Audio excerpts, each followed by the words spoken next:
Are you looking for more in this world? Are you ready for something bigger? Then we are looking for you. The big-hearted, the bold, the messy and the gutsy. The teachers, the growers, the builders. The skilled, the sharers, the change makers. We need you. We are the Peace Corps. In more than 60 countries, we go all in and all out. We are volunteers, partners, communities, working together, living together, bringing our experience, passion, and joy to building a better world together. From tackling climate change in Mexico to keeping kids healthy in Kenya, from sustainable farming in the Philippines to education in Kosovo. We learn more, give more, share freely, and serve boldly. Are you ready to tackle the tough stuff? To go the distance to make a difference? Then we have a place where you belong. Join us at peacecorps.gov. Are you tired of talking to yourself? We can get you an audience on the radio. You can produce and host your own radio show on one of our 2 stations. Please call 773-792-1121. That's 773-792-1121 and ask for Mark. Limited space available. Facts matter now more than ever. This is WCPT 820, Chicago's progressive talk. We're your source for truth. AP News, I'm Marcela Sanchez. AP correspondent Donna Warder reports on today's meeting in Washington between President Trump and Ukrainian President Volodymyr Zelensky. European and NATO leaders say they are joining Volodymyr Zelensky in talks between the Ukrainian president and President Donald Trump. On Sunday in Brussels, European Commission President Ursula von der Leyen said there are conditions for any peace deal. We must have strong security guarantees to protect both Ukraine and Europe's vital security interests. Ukraine must be able to uphold its sovereignty and its territorial integrity. Von der Leyen says international borders cannot be changed by force. European leaders have been rallying around Zelensky after he was left out of Friday's Alaska summit between Trump and Russian President Vladimir Putin. I'm Donna Warder. In Bolivia, the country is heading to a presidential runoff after nearly 2 decades of left-wing dominance ends. In Spanish, Senator Rodrigo Paz says, "Now we begin to build the victory of our homeland to change, to transform, to make a more equal country, a country of equal society." Join me in saying, "Long live Bolivia, long live Bolivia." Early results showed Paz drew more votes than the right-wing frontrunners, although not enough to secure an outright victory. In Greece, authorities say more than 120 migrants were intercepted off the island of Crete earlier today. The 2 boats were believed to have departed from Libya. The passengers were placed under guard at temporary shelters. And Hurricane Erin is forecast to create dangerous surf and rip currents along the U.S. East Coast this week. Earlier today, it re-intensified to a Category 4 storm. British actor Terence Stamps has died at the age of 87. He often played the role of a complex villain, including that of General Zod in the early Superman films. This is AP News. AP correspondent Lawrence Brooks reports on the search for those still missing in Pakistan's floods. Rescuers are looking for scores of people who are still missing in flood-hit northwestern Pakistan. More than 250 people have died in hardest-hit Buner after the Khyber Pakhtunkhwa province was struck by a cloudburst. Dr. Nawaz Yusuf stands in front of his destroyed house, utterly devastated.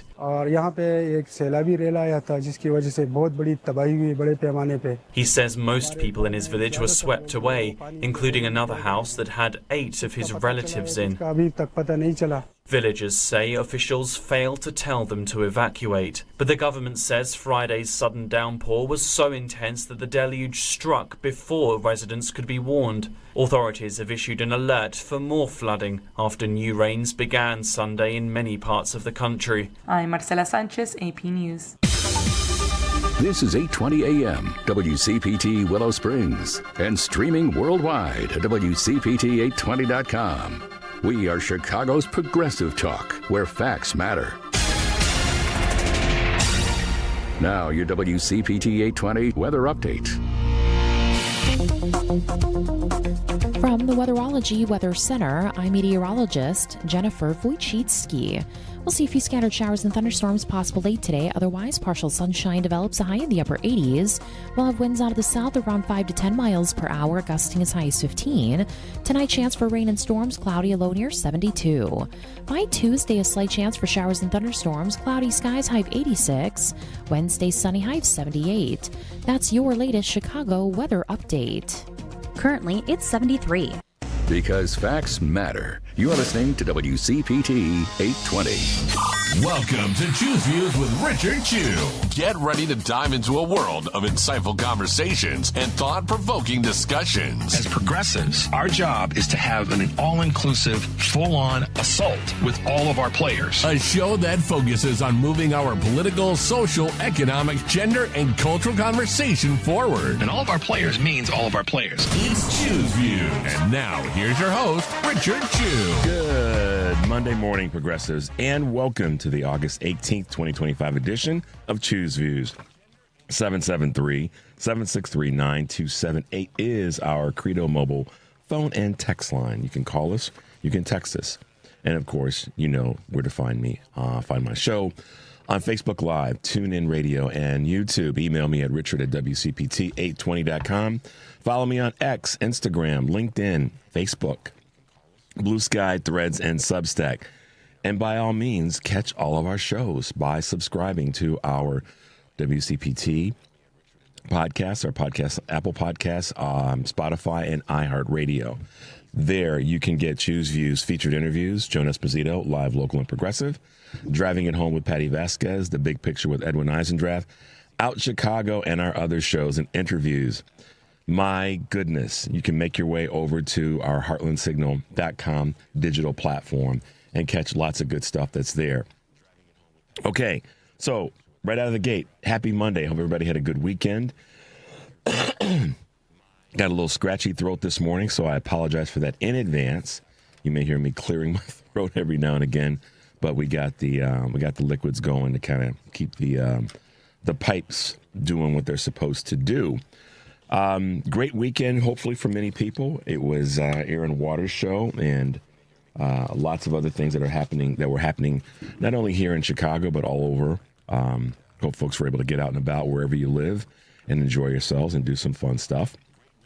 On today's show, let's see what we got. Well, we've got a busy morning, so we're going to keep it moving along. But just to give you a quick highlights, we have CTU president with us this morning in the 6:30 hour, Stacy Davis Gates, and then our good friend from PoliticusUSA and the Daily, Sarah Jones, and then political strategist Mike Nellis will be with us in this 7:30 hour.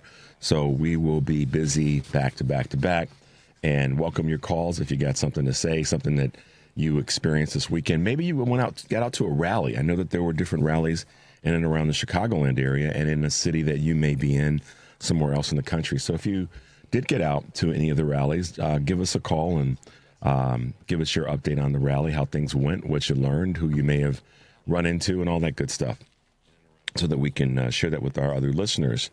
But yes, we've got Stacy Davis Gates with us, we have Sarah Jones with us, and we have Mike Nellis with us. And we're navigating the technologies that we deal with here, with our phone lines acting a little weird and all that good stuff. So we'll do our best to keep the train moving on down the tracks. But right now, check this out, progressives. Otherwise, Putin would be sitting in Kyiv with his eyes on the rest of Europe, starting with Poland. And why don't you tell the 800,000 Polish Americans right here in Pennsylvania how quickly you would give up for the sake of favor and what you think is a friendship with what is known to be a dictator who would eat you for lunch. And yes, he had a very nice meal.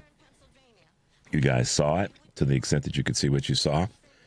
And that was the debate between Donald Trump and then Vice President Kamala Harris. You guys maybe remember it, or an excerpt from that debate. She made it clear. So I'll probably get into a little bit of trouble with different folks who feel that, I'm wrong in my perspective here. But Vice President Harris, Joe Biden, and many other voices said, but let's just talk about the candidates. The sitting president at that time, Joe Biden, made it clear. He stepped out of the race. He got pushed out by a lot of people, some on his team and others. Whatever the case may be, he stepped out, and then Vice President Harris became our nominee. What frustrates me is when I hear people say, well, there should have been a prime, should have been this, should have been that, blah, blah, blah. If Joe Biden, this is why, and this doesn't get talked about enough, in my opinion. She was more than ready. She said all the things that needed to be said. You know where I stand on what and why people did not vote for her. And this whole garbage around she didn't talk to the working class, middle class, regular, everyday person is a bunch of garbage. She spoke directly to it because everything she said was about the country, not a segmented group only. It was about the country. So she didn't speak to your specific needs. You should have been listening for her speaking to the sanctity and saving of the country. So that's where I have one of the problems I have when people go down that path of she didn't do this, she didn't do that. What she did is she warned the country, if not the world. So, but what I find really interesting about this argument that people like to throw out about what the Democrats didn't do and what Kamala Harris didn't do is that the same people went to the voting booth and in 2020 voted for who? They voted for Joe Biden to be president of the United States, and he won. But they also voted for Kamala Harris to become vice president, which means that he was one heartbeat away from her becoming president. So if Joe Biden, on the morning of the debate, had had a heart attack and died, so there wouldn't have even been a debate, that everybody was whining and moaning about how awful he was and how old he was and this, that, and the other. If he had had a heart attack that morning from all the travel that he had been going through and all the things that had been happening and the stress of his son's issues and died that morning, many people wouldn't have had the ability to then blame anybody other than saying he should have stepped out sooner. They would have gone down that path. But let's just say, let's roll it back even further, Devin. Let's roll it back to right after the midterms. If Joe Biden had died. See, when I hear this, that I didn't know enough about Kamala or didn't know this, that, or the other, it tires me because had Joe Biden died at any point along the way, and let's say he died in April of 2020 of last year. So after the sort of primary time, he had been selected, he was a nominee, whatever wording people need to use to make themselves comfortable. And Vice President Harris then becomes a president of the United States. What would have been the excuse then? Well, we don't know who she is. She's not ready. Yeah, people voted for her for vice president. How do you not know? Those same people who use the excuse of not having, she didn't give me enough to vote for, as if what we were voting for wasn't enough, are the same. Many of those people who voted for Trump using that as the excuse or didn't vote, you realize that J.D. Vance is a heartbeat away from the same position that Kamala Harris would have been in had Joe Biden had a heart attack on the morning of the debate that everybody's lost their mind over. Do you understand civics for a moment and how we work? That Joe Biden could have died the morning of the debate, not even having had the debate, and she would have been president. There wouldn't have been any time then for a primary and all the other things. She would have been the president and presumptive nominee, more than likely.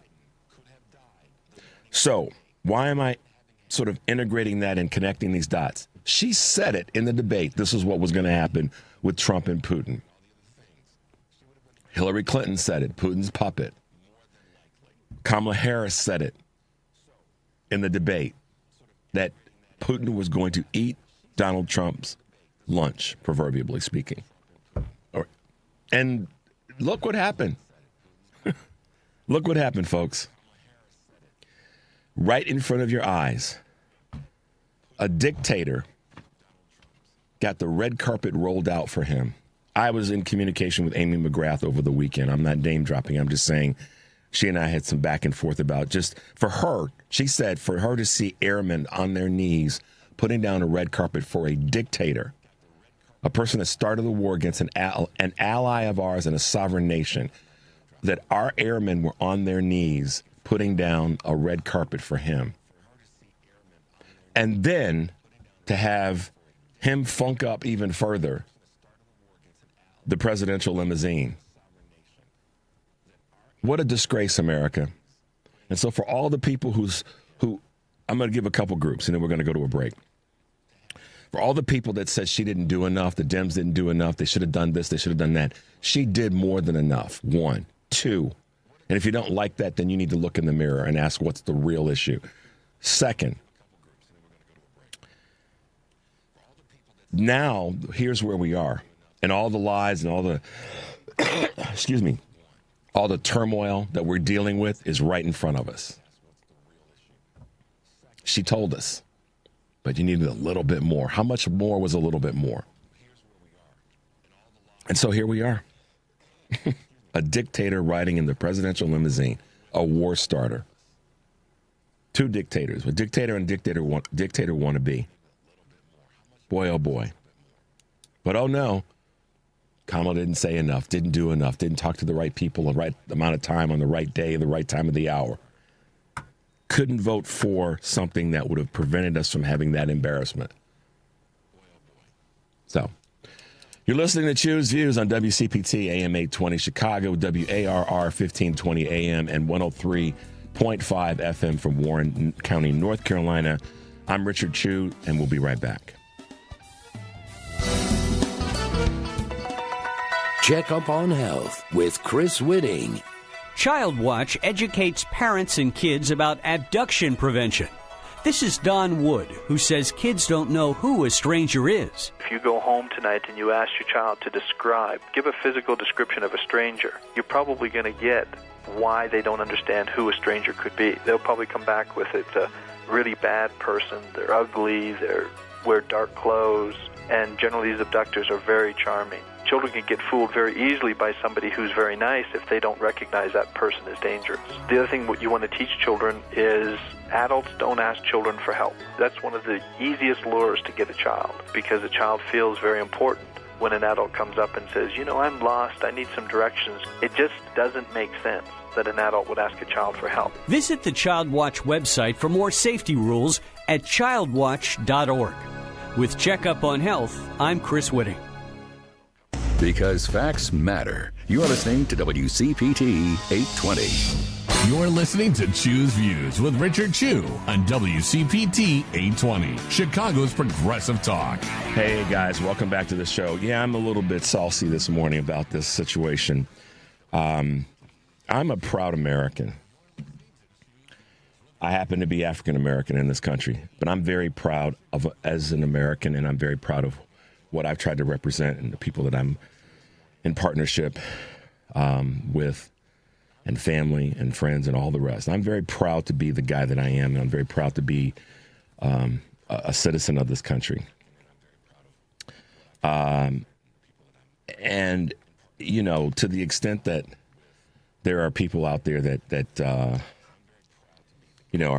upset with the fact that we are where we are, I do ask the question. I have to ask the question. Why are people still harping on things like, structurally, we know that we've got some problems. And the biggest one in terms of political conversation is gerrymandering, voter suppression, the Electoral College versus the popular vote, and all those things. We know that those things are there. But the 36% of the people that didn't vote, Devin, if that number is real, those suppression and redistricting I can see, but, other areas, they made a decision to stay home and now they're complaining. Then I got a problem with that. If they made a decision to vote for Donald Trump out of, I don't have enough to vote for Kamala Harris, that has nothing to do, let's be honest, that has nothing to do with voter suppression for those who are voter suppression hawks. I get that. Now, I can see how people might say, well, I felt unimpressed, or not unimpressed. I felt like I was depressed because of. But if you made a decision to vote for Donald Trump for all the lies that he was telling, and you should have seen them, that's different than any of the structural things. It just is. That's different than voter suppression, redistricting, gerrymandering. In part, our system is jacked up because we have this Electoral College. That's a given. We know that. Anybody that wants to keep harping on that, we understand that. But there's still a large number of people that voted for Donald Trump that should have known better. What is their excuse? What is their rationale? You can't blame the Electoral College. You can't blame voter suppression. And you really can't blame gerrymandering on that when you look at the down ticket votes. Yeah, there's a conversation that's coming out now that there's more and more information that more and more machines may have been hacked. Okay, I get all of that. However, what took place this past weekend with Trump and Putin, we were warned twice. In 2016 with Hillary Clinton, and we were warned last late summer and fall with Kamala Harris. And anybody that wants to sit back and deny, sit back in their chair, rear up and say, yeah, but you gotta revisit that. And I don't really care who you are, family, friend, foe, journalist, political strategist, all the rest. At the end of the day, people made a decision. And they had 8 years of evidence to make a better decision. That's the truth, guys. You can run from it all you want and try to blame other things and other people and other entities and scenarios. But at the end of the day, that's not taking responsibility for those who made the decision to vote for him, given the warnings that we were given. And I'm done carrying the water for people that want to say, yeah, but Rich, she should have done this. No, you all need to wake the blank up.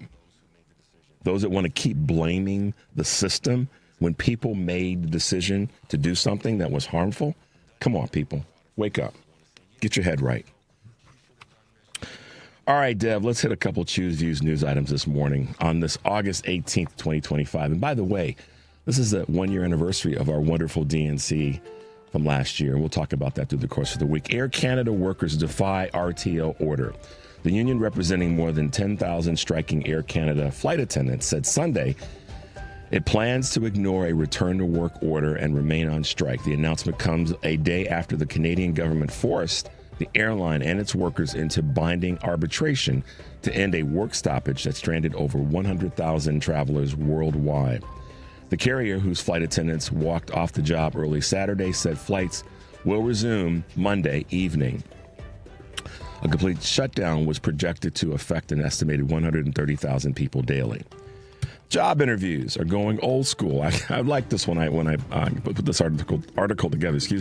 Companies are going analog once more to protect against job candidates using artificial intelligence tools to cheat during remote interviews. How about that? Excuse me, guys. Virtual interviews became commonplace with the rise of remote work. Now, Google, Cisco, and McKinsey are among those requiring face-to-face meetings with applicants to ensure they have the skills needed for open positions. Recruiters say it has become too easy for candidates to use AI tools off camera. Of particular concern are software engineering and programming jobs, which often involve real-time coding challenges. I've been saying for the longest time that even with resumes and how they're submitting them electronically, that's a fool's game because they could go right into the electronic trash can. Anyhow, that's me. 1 in 5 workers are, quote, quiet cracking. Move aside quiet quitting. There's a new buzzword in the workplace wellness world known as quiet cracking, quote, when employees show up to work but silently struggle. A new study found 1 in 5 workers suffer from a constant or frequent state of workplace unhappiness. According to EY's wellness chief, Frank Giampreto, many are either, quote, suffering burnout or close to it. The report's findings are consistent with a recent drop in global employee engagement as companies push stricter return to work policies and performance metrics. Skill certificates rarely pay off, according to this new report from the Wall Street Journal. Job skill certificates don't typically lead to more cash or measurable career advancement. Citing a new study of more than 23,000 popular credentials, increasingly, Americans are turning to non-degree programs on topics ranging from artificial intelligence to digital marketing in order to beef up their resumes. But within 1 year of completion, just 1 out of 8 resulted in market pay gains. Among the biggest winners, the study showed, were workers with medical professions and including the nursing and radiology fields. And then last but not least, a little bit about weather. The Atlantic Hurricane Aaron has been downgraded. This is the 2025. This is the most formidable one so far in 2025. It's been downgraded to a Category Storm 3 late yesterday after rapidly intensifying to a rare Category 5 yesterday afternoon. The major storm is not forecast to hit land, according to the National Hurricane Center, but did prompt tropical storm warnings for several nearby Caribbean islands. Forecasters, meanwhile, say that this year's reason for this season has been especially busy, promising 6 to 10 hurricanes, at least 3 of which will grow to become major storms. So we will keep you guys posted as best we can. As best we can in that space when it comes to our weather. All right, guys, a couple of Choose Views news items for you on this Monday, August 18th, 2025. Yes, a year ago this week, we were excited and lined up and feeling great about where we are headed with the convention. And I was honored to be there with colleagues here from the station. Patty, Joan, and I were able to do a ton of live interviews with just amazing people that we really were proud to be able to interview and to talk with. And I met just so many wonderful folks during the course of the week. And it humbled me in so many ways that I got to meet and talk with, not only elected officials, but a lot of people who were doing some of that, what we'll call grunt work, everyday work in the political conversation. I met a lot of other people that were people in the media. And during the course of this week, we'll probably drop a couple of replays of interviews from last year as we can put those together and share with you guys, because I think it was meaningful for all of us who were able to attend. We were able to also, the city did a great job with the expo that was held at McCormick Place, cross town, not at the United Center where the convention activities took place on a daily basis. So it was a great week for me, and it was a great week for so many people. And I want to try to, touch on a little bit of that excitement through the course of this week and drop some clips and drop some interviews that we did, just to remind you guys of the hard work that we put in and how much we did to get us to a point where we would have been in a better place with Kamala Harris. There's no question about that. All right, I want to hit you guys with another clip that I think is important to hear before we go to this break and bring on our guest, Stacy Davis Gates from the Chicago Teachers Union. Let's hit him with the Mitt Romney clip. And let me put it very plainly. If we Republicans choose Donald Trump as our nominee, the prospects for a safe and prosperous future are greatly diminished. Let me explain why I say that. First, on the economy. If Donald Trump's plans were ever implemented, the country would sink into prolonged recession. A few examples. His proposed 35% tariff-like penalties would instigate a trade war, and that would raise prices for consumers, kill our export jobs, and lead entrepreneurs and businesses of all stripes to flee America. His tax plan, in combination with his refusal to reform entitlements and to honestly address spending, would balloon the deficit and the national debt. So even though Donald Trump has offered very few specific economic plans, what little he has said is enough to know that he would be very bad for American workers and for American families. But you say, wait. Isn't he a huge business success? Doesn't he know what he's talking about? No, he isn't. And no, he doesn't.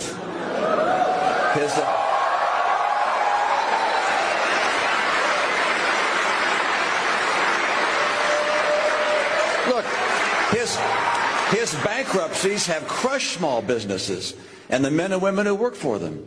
He inherited his business. He didn't create it. And whatever happened to Trump Airlines? How about Trump University? And then there's Trump Magazine and Trump Vodka and Trump Steaks and Trump Mortgage. A business genius he is not. Listen, he tried. He didn't try. He told that was Mitt Romney, y'all, in case you didn't know. moderate, whatever Republican you want to, whatever you want to call Mitt Romney, he said it loud and clear. I might play that clip again. That might become one of our regular clips to play just to warm you guys up. Mitt Romney, who is legitimately a guy that succeeded from building it from, different means. He said it. Privileged as he may be, he said the truth. Kamala Harris said it too. So for all you naysayers out there, you were told. And then you saw this president have a war criminal sitting in the presidential limousine and our servicemen and women rolling out the red carpet for Putin. How disgusting is that? All right, guys, I'm going to take a little bit of a break here. You're listening to Choose Views on WCPT AM 820, Chicago, WARR 1520, and 103.5 FM from Warren, North Carolina. I'm Richard Chu, and we'll be right back. When it comes to banking, you need a bank you can trust. A bank with a rock-solid reputation and the highest integrity. A bank that gives you the attention and respect you deserve. ABOC first opened its doors in downtown Chicago in 1922, and we've made our name on deep expertise, best-in-class service, and a strong commitment to our customers. We know the Chicago business market inside and out and can help you craft the perfect banking solution, no matter what type of business you're in. And if you're looking for a banking partner for your labor union, we can bring the type of expertise that only comes from a bank that was founded by labor unions and still has union employees and shareholders to this day. Whether you need a deposit account, loan, trust services, or investment management, ABOC has you covered. Let's work together to manage your finances today while planning for a better tomorrow. ABOC, a bank built on a strong foundation. Visit aboc.com to learn more.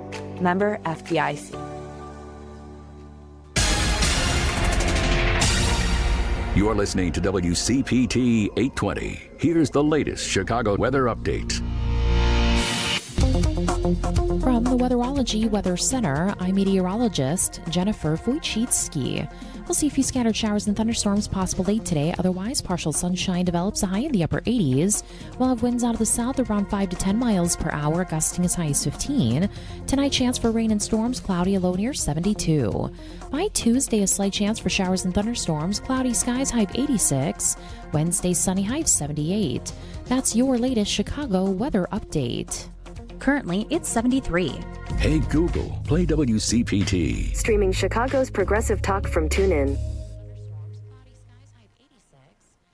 You're listening to Choose Views with Richard Chu on WCPT 820, Chicago's progressive talk. Hey guys, welcome back to Choose Views. We're here. Devin and I are navigating as best we can with, in case people don't know, we have phone line issues. We have technology issues.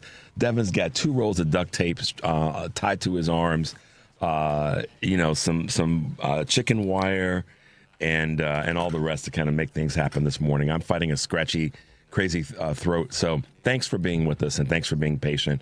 And we're working to get our guest, Stacy Davis Gates, on, who is the Chicago's Teacher Union president. Looking forward to chatting with her. So we'll keep it moving until we get things connected. Excuse me. But I'm going to come back to this because I'm getting some interesting texts from you guys about the comment that I made around we knew, or we were given opportunity to know. There's no question about it. It's there. I mean, Romney, for a lot of people's cup of tea, he wasn't their cup of tea politically. But I don't think Romney's a bad dude. I don't know him. And yeah, he kissed the ring. He met with Trump, but he is one of those Republicans that, in the Mitt Romney language, was troubled, deeply troubled. I think is the way he used to say it. But he called, not that he gets a medal for doing the right thing. He called it out. And, he had to do what he had to do. But to that end, why, I guess this is where I sometimes struggle. Why does it always take people having to have things spoon-fed to them to be able to make a cogent, be able to maybe cogent's the right word, but be able to make a reasonable decision about something? I mean, how could you not? I mean, Mitt Romney laundry listed, all these failures of Trump. How could you not see that? Anybody that didn't vote or that voted for him. So for the progressives, I'm not coming after anybody on our side.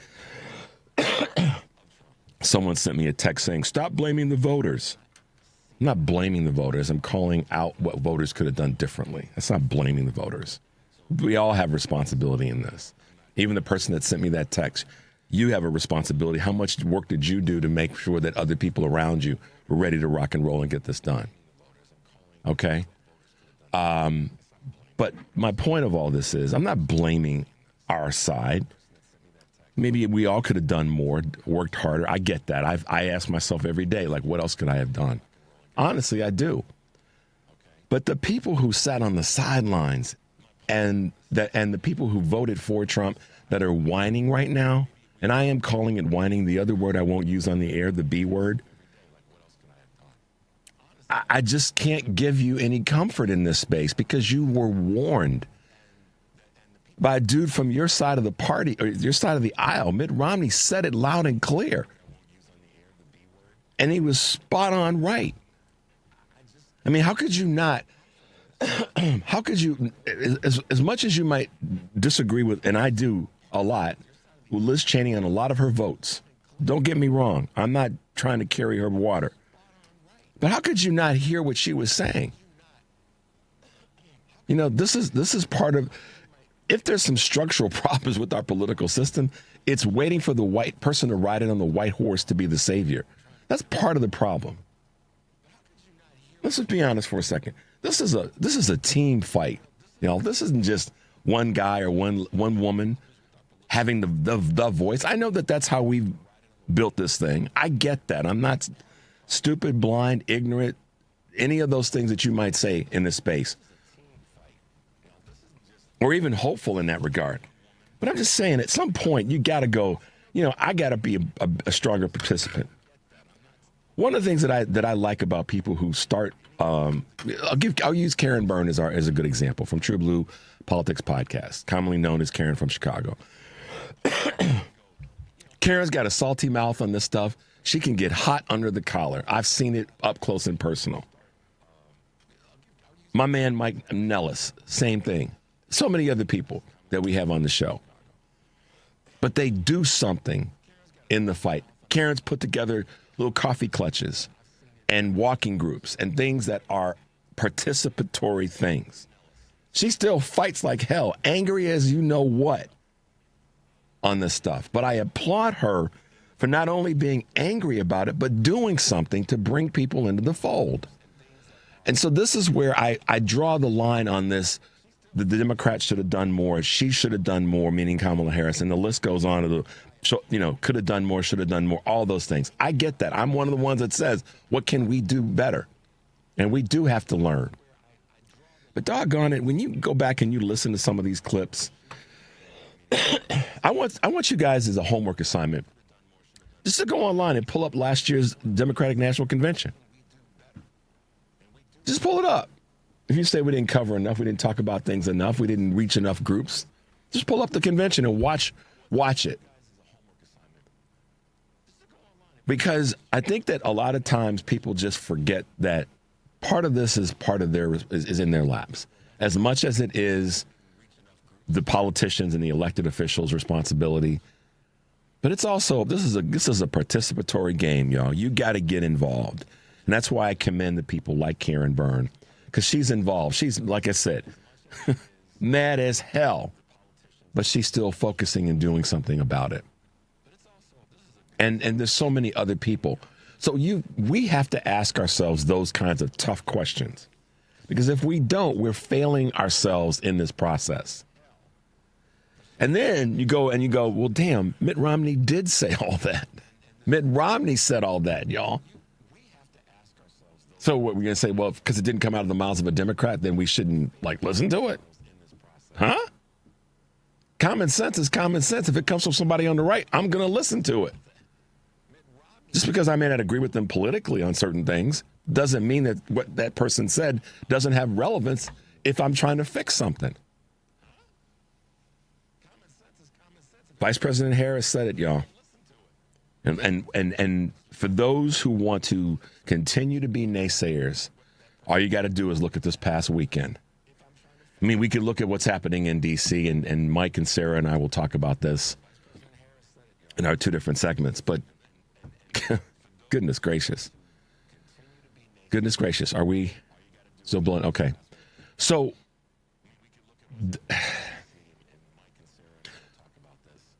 I listen to these things. I see these clips and I just go, wow.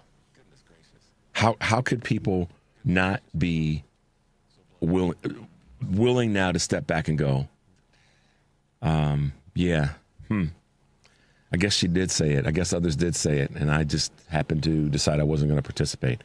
Or I just couldn't, like there's some union guys that are running around upset now. And I'm calling out not unions per se. I'm just saying there's some guys that proudly talk about their union member. But guess what? Y'all are being hurt by these executive orders. And y'all are being hurt by this just destruction to our economy with the tariffs. And so due to that, I mean, I'm down with guys in the union and ladies in the union. I say guys, I mean folks in general. But those of you who said I didn't hear enough from him about or her talking about the everyday person, I mean, what were you listening to then? And you might be a lifelong Democrat, but said I can't, I just didn't hear enough from her about us. What about the country, y'all? I started off by saying what I believe in my heart. I love this country. I'm a proud American. But, at some point, folks have just got to start taking responsibility for certain things. And if you felt like she didn't say enough to you, then what about the people that you say you care about? Like, for example, let's just say you're a straight white male. Or a straight black male, or straight Hispanic male, or straight Asian male, or Muslim, whatever. So that nobody gets ticked off that Richard's going down the path of calling out white dudes. I'm calling out dudes, including myself. So there, covered all of us. But because you feel like she didn't talk to you enough, excuse me, but you have a member of your family who's of the LGBTQ community, and you've got a pretty reasonably, successful middle-class family life. Some struggles here. Every now and again that paycheck doesn't quite make it to the end of the month, but you make it. But you got a cousin that you grew up with. He or she is a member of the LGBTQ community, and they are getting mistreated left and right. I don't mean by the left and right, but every day. But if you decided you weren't going to vote, or you were going to vote for Trump because Kamala Harris didn't speak to you enough, to you and your cadre, but you got a cousin who you grew up and you love to death, and he or she is being mistreated by what this administration is bringing down, that was a vote that was a selfish vote, because you were saying it's only about me, and what about you couldn't find a way to extend it to somebody else that you care about or you say you care about. That's what I'm talking about.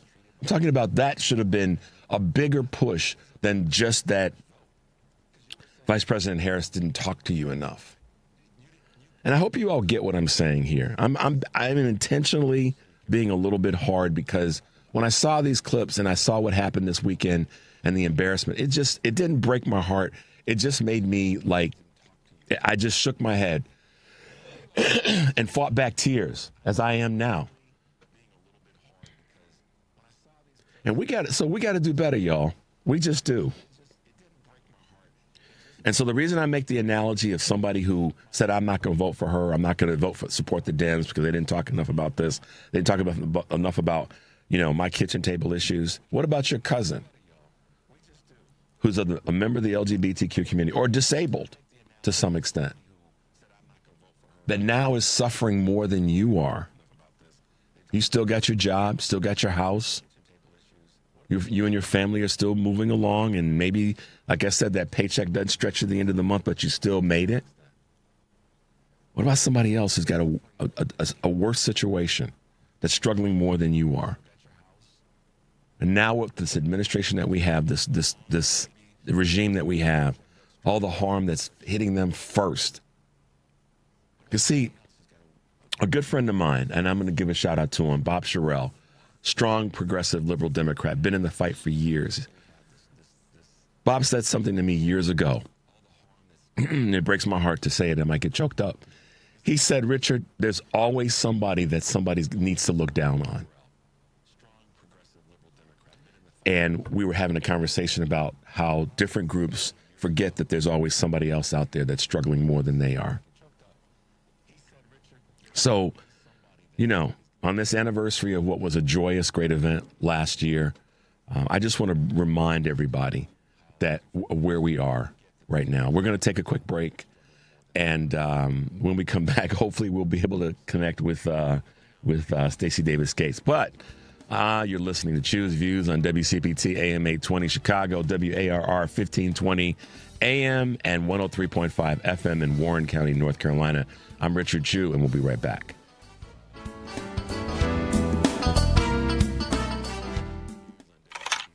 Constipation with belly pain that keeps coming back and back and back. If your symptoms keep coming back, talk to your doctor. It could be irritable bowel syndrome with constipation or IBS-C. Linzess could help you get ahead of it. Linzess linaclotide is a prescription medicine that treats IBS-C in adults. It's not a laxative. It's a once-daily pill that helps you get ahead of your symptoms. It's proven to help you have more frequent and complete bowel movements and helps relieve overall abdominal symptoms, belly pain, discomfort, and bloating. These symptoms were studied in combination, not individually. Do not give Linzess to children less than 2. It may harm them. Do not take Linzess if you have a bowel blockage. Get immediate help if you develop unusual or severe stomach pain, especially with bloody or black stools. The most common side effect is diarrhea, sometimes severe. If it's severe, stop taking Linzess and call your doctor right away. Other side effects include gas, stomach area pain, and swelling. Talk to your doctor and say yes to Linzess. Learn more at linzess.com or call 1-800-LINZESS. WCPT 820, Chicago's progressive talk, where facts matter. You're listening to Choose Views with Richard Chu on WCPT 820, Chicago's progressive talk. Hey guys, welcome back to Choose Views, 773-763-9278. Thanks for being with us this morning. Are we good? Let's find out. Are you there? Can you hear us, Miss Gates? Not yet? Oh. All right, guys. We are running through some crazy technology this morning, and we're trying to get connected with her. Okay, Devin's got the duct tape going, so be patient with us, guys. And we apologize for our connectivity issues this morning. That might be the track we're running. That was you. I'm here. Uh-oh. Are you there? She was. Okay. Well, we're doing the best we can right now, and this is, we'll try again. All right. So, as I was, and I appreciate you guys sending me the text this morning. You know, I'm just trying to speak the truth that I believe right now, and you know, on a national level, we know that we've got these big issues. We've got local issues too. Are we good? Okay, we're going to try it. Stacy, are you there? No, not yet. Okay. But to that end, the national issues that we're dealing with that are affecting us locally, that's one of the things that we have as an ongoing problem. And I think so many people today are just trying to figure out what can they do to get involved to try to stem the tide. And I think that when I've asked this question before, or not asked this question, but when I've said to you guys, you know, here's your homework assignment, is to get involved. That's the other side of this. That's the other side of my little bit of a rant this morning in terms of where we have to be, what we have to be doing. I get it. I know I'm been ranting this morning about the frustration that I feel, and you know, I appreciate you guys, you know, tolerating that. But I think it needs to be brought to the table. We can't, you know, look around and go, well, you know, we could have done. No, we have to be willing to look at that and say, all right, there's some people that didn't carry their bucket of water as they should have. And I'm hoping right now that more and more people realize, okay, we still have the opportunity to win in this fight.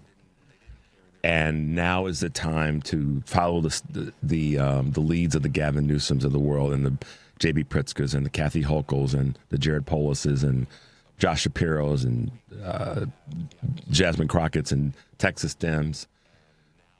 Let's get in line, y'all. A lot of times, we don't fall in line as we possibly could to the strength of our chain gets broken. So let's make sure we're falling in line this time, and let's start now. I appreciate some of the leading Democratic voices that are not they're unapologetically doing what they know needs to be done. They know that the game has changed, and we have to fight differently right now. And I'm hoping that many people will recognize that their power in this conversation is omnipresent. It just is. So if we do that, then we're going to be able, I think, to fight together and with each other rather than fighting against each other. All right, so we've got some connection. Let's find out. Do I get to say good morning to our CTU president, Stacy Davis Gates? Good morning. Hey, how are you? Happy first day of school. Happy first day of school. Listen. This is what teachers are going to be experiencing all over the system this morning. Things that are not quite right, but they are going to figure out how to make them work. Listen, big high five and big hug to you. That's one of the things I love about you. And your eternal optimism about how we move forward is one of the reasons why so many people have followed you and supported you. And guys, this morning we have with us Stacy Davis Gates, who's been with us before, one of my early guests on the show last year. And she is, and I want to thank her people, both internally and externally, to the work at CTU. But Ms. Gates is with us this morning, and she's committed to something that I believe is so important to all of us, and that's making sure that the next generation of children are properly and fully educated and have the support systems in place to be able to do that. So that's my quick intro. Stacy, take it away. How you doing? Talk about what's going on. First day of school. Shout out to everybody, teachers, students, administrators, and the like. Well, look, it's always a mixed bag here in Chicago, and it's going feel compelled to actually send the $1.6 billion that they owe the children of Chicago. As you know, every single year we're talking about how to make ends meet. But let's talk about why the ends don't meet. And that's because we are owed significant revenues from the state of Illinois. And juxtaposed to that, you'll see families dropping their children off just as shiny as they can.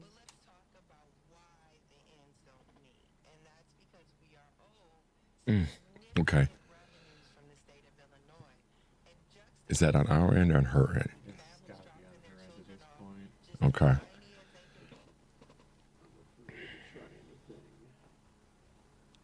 Well, we want to try to keep you guys alive and in the conversation, but for some reason, we're just having these connection problems this morning. So, did you hear me? We hear you now. So, you were saying that the beautiful shininess of parents dropping their children off, that was the last thing that we heard. Well, you know how the Vaseline is going to be in full effect today for Black children all over the city. They are going to be moisturized, and that is what we'll see this morning. Look, I'm happy. I have a junior starting this morning. This is like his second to last high school day, first day, and then I have a ninth grader.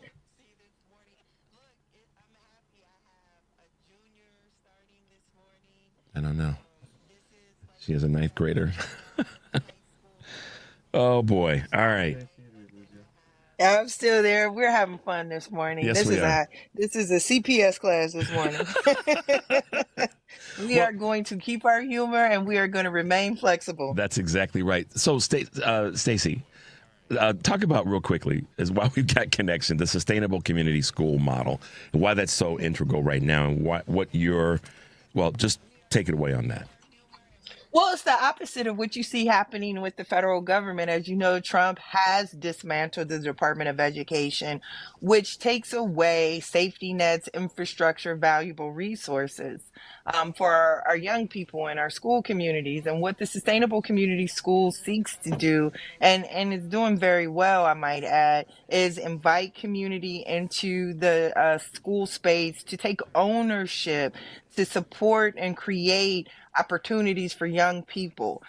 It also helps with the administration of the school building, because so many times parents feel like they're in the periphery of like policy decisions. The Sustainable Community School provides them with deep engagement in how the school operates. Principals are not by themselves. Look, being a building level administrator is tough, especially when you don't have the resources that you are owed from the state of Illinois. And so this also helps them get ends met. Things that are not talked about is that these schools will receive an extra increment to actually do community, to make sure that they are sustainable, and they make those decisions together with the students. We've grown that model. We hope for that model to become the model of the Chicago Public Schools. Already in states like Mississippi, in New Jersey, they are exploring implementing this model. So this is different. This is saying, everyone, you are a part of it. We are going to anchor and build neighborhood schools and make them sustainable.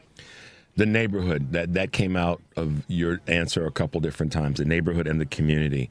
And, you know, you and I have been around long enough to know the importance of how the community is such an incredibly important force in the education of our children. And it seems as though you've got your thumb on the pulse of the thing that's got to happen the most, and that's being fully funded. State's involvement, certainly the meaning the state government, as well as the city of Chicago. What's the marriage looking like right now? I'm just going to get to that question. Well, I would say that the governor and the General Assembly look a little distracted. Listen, I think when you have a bill that's $1.6 billion, $2 billion if you add in Rockford schools and Elgin schools, you probably are trying to look away. That's a pretty big bill, you know? But that pretty big bill is why we don't have crossing guards and safe passage workers. It's why we stay positive. We're there. We still got her on. We can't hear her, but she probably can hear me. So what Stacy was leaning into is the states and the state legislature and its involvement in this process, and why it's got to raise its temperature a little bit to make sure that we get this bill squared away and that we are fully funded. Schools are fully funded here in Chicago. And she even mentioned, which tells me something else about Stacy that I know, but I just want to tell you guys, is that she's looking beyond just the city of Chicago. She knows the importance of education in the city of Chicago, but she's also looking out at some of the peripheral communities and how they are impacted, Elgin and Rockford, to the point that she was making. So she's, to the best of her ability, is looking at this holistically and it's so somewhat state globally as a concern. in conversation. Yeah. Yeah. I was speaking like, for Richard, you, but I'm sick of it. Oh, go for it. No. I knew where you were going with this in terms of you're looking globally, not just, your primary concern is the city of Chicago, but you're looking at the surrounding communities and the impact. Well, if we're sending our young people to college, they're going to be going to college with kids from Elgin and Rockford. They're going to be going to school with kids from Alton, Illinois, and Springfield, Illinois. We've got to figure out how East St. Louis and Chicago and Cahokia all get what they need. And quite frankly, the children of Chicago have been subsidizing the entire state. It is estimated that for every dollar that a Southern Illinoisan sends to Springfield, they get $2.81 back. It is also estimated for every dollar that a Chicagoan sends to Springfield, they get 91 cents back. We have to have some fairness here. Listen, I appreciate our state lawmakers and what they are trying to do nationally, but my granny says, Charity begins at home and then it spreads abroad. And the children of Chicago needs for charity to stay at home. That's how we'll wrap up today. We'll have you back when we get all this technology stuff squared away. We'll look at our calendars because I want to have you back to talk more about this. It's the first week of school. You are an integral part of the school system here in Chicago and the greater state of Illinois. And frankly, your voice throughout the country is being heard by so many people. So I want to have some time to get you back on when we got technology as our friend rather than as the thing that's challenging us this morning. Does that sound okay? It sounds wonderful. And thank you again for celebrating the first day of school. It is one of the major holidays that we have. I see that big smile on your face because I saw it too. I felt that way this morning when I got up. So thanks, Stacy, for being with us. Stacy Davis-Gate, CTU president here in the city of Chicago. Have a great week. Let me know if I need to come out and, get some kids in line. I'll be there for you. No, you might have to get some legislators in line. The kids are all right. I'll do that too. I'm down for the count. So I appreciate you being with us, Stacy. Have a great week, okay? Take care. Thank you. All right, bye-bye. Bye-bye. She's wonderful, guys. I just love her. I love the work that she does and how hard she just puts in what she has to put in. We're going to take a quick break, and hopefully we'll be able to get a technology to work to our favor. You're listening to Choose Views on WCPT AM 820 Chicago, WARR 1520 AM and 103.5 FM from Warren County, North Carolina. I'm Richard Chu. We'll be right back. This is WCPT telling you how you can shop blue. While Donald Trump is making a mess out of this country, let's take a look at some vacuum cleaners that support the Democratic Party. iRobot. Now, iRobot is a company that makes Roombas. Everyone knows what a Roomba is, right? Little electronic vacuums that do it themselves. Pretty dang cool. Well, 96% of iRobot's donations went to Democrats in 2024. Samsung. Now, yes, Samsung did donate $374,000 to the Democratic Party in 2024. But that was only 61% of their donations. And there's a handful of vacuum cleaner companies that aren't in the U.S. and therefore don't donate to politics at all. Those companies are Dyson, they're out of the UK, Shark Ninja, also out of the UK, Hoover, Dirt Devil, and Roborock, all three of those are out of China. The Republicans always make the mess, and it's always the Democrats who have to clean it up, right? Maybe Donald Trump should step aside and let Roomba and Samsung take over. This has been WCPT telling you how you can shop blue. Viking, dedicated to creating travel experiences for the thinking person, with programs designed for cultural enrichment on board and on shore. Discover more at Viking.com. AP News, I'm Marcela Sanchez. Hurricane Erin is forecast to create dangerous surf and rip currents along the U.S. East Coast this week. In an AP interview, hurricane specialist Dave Roberts at the National Hurricane Center says that by Wednesday or Thursday, Hurricane Erin could impact the Outer Banks. Rainfall is a concern, but the tropical storm force winds, the rip currents, the heavy surf, that's going to certainly be a concern, as well as storm surge. And today at the White House, President Trump is set to meet with Ukrainian President Volodymyr Zelensky. The leaders of Britain, France, Germany, Italy, Finland, the European Commission, and NATO will also be joining. At a news conference Sunday, Ursula von der Leyen, president of the European Commission, said Ukraine must be able to uphold its territorial integrity. International borders cannot be changed by force. These are decisions to be made by Ukraine and Ukraine alone. And these decisions cannot be taken without Ukraine at the table. The European leaders are looking to safeguard Ukraine from further Russian aggression and were left out of Trump's summit with Russian President Vladimir Putin last week. Air Canada says flights will now resume this evening after the union representing 10,000 flight attendants refused to return to work yesterday. The strike was already affecting 130,000 travelers per day. In Bolivia, the country is heading to a presidential runoff after nearly 2 decades of left-wing dominance came to an end. Early results showed Senator Rodrigo Paz drew more votes than the right-wing frontrunners, but not enough to secure an outright victory. In Israel, protesters tried to shut down the country yesterday as they demanded a deal to end the war in Gaza and free hostages held by Palestinian militants there. 20 of the 50 who remain are believed to be alive. This is AP News. AP correspondent Donna Warder reports on the death of actor Terrence Stamp. He played the bearded Zod in 1978's Superman and the sequel Superman 2 with Christopher Reeve playing the Man of Steel. Come to me, son of Jor-El! Kneel before Zod! British actor Terence Stamp has died at age 87.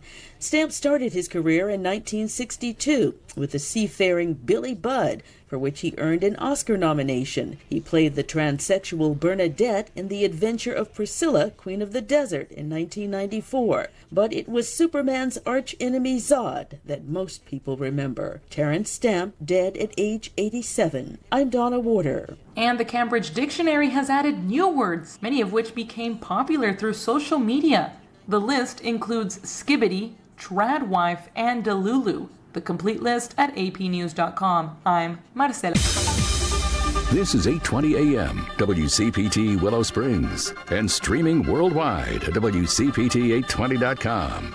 We are Chicago's progressive talk, where facts matter. Now, your WCPT 820 weather update. From the Weatherology Weather Center, I'm meteorologist Jennifer Wojcicki. We'll see a few scattered showers and thunderstorms possible late today. Otherwise, partial sunshine develops a high in the upper 80s. We'll have winds out of the south around 5 to 10 miles per hour, gusting as high as 15. Tonight, chance for rain and storms, cloudy, a low near 72. By Tuesday, a slight chance for showers and thunderstorms, cloudy skies, high of 86. Wednesday, sunny, high of 78. That's your latest Chicago weather update. Currently, it's 73. This is WCPT 820, where facts matter. Welcome to Choose Views with Richard Chu. Get ready to dive into a world of insightful conversations and thought-provoking discussions. As progressives, our job is to have an all-inclusive, full-on assault with all of our players. A show that focuses on moving our political, social, economic, gender, and cultural conversation forward. And all of our players means all of our players. It's Choose Views. And now, here's your host, Richard Chu.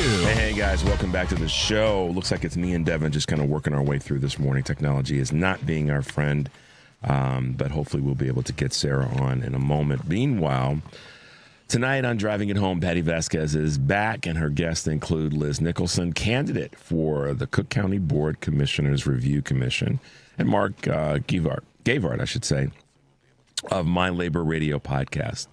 Tomorrow, Michelle Peltier will be with us, Moments with Michelle. Looking forward to that. And Texas State Rep Chris Turner will be joining us. Listen live, of course, every day, 6 to 8 here on WCPT. And, of course, also during the afternoon, you can listen to our broadcast on WARR 1520 AM and 103.5 from Warren County, North Carolina.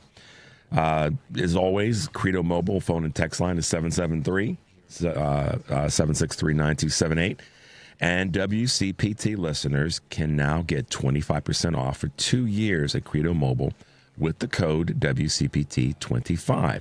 Credo Mobile, a progressive phone company that is better for all people and the planet. CredoMobile.com. That's where you should visit. All right. Some shout outs quickly with our Heartland Signal platform. If you're not already, you can follow Heartland Signal on X, Facebook, TikTok, Instagram, and Threads at Heartland Signal. And be sure to check out heartlandsignal.com for daily updates. Lots of good stuff there. My show page as well, and our candidate interviews. You can also make your way over there to get all of those good items that we try to keep in front of you so that you're as up to speed as possible.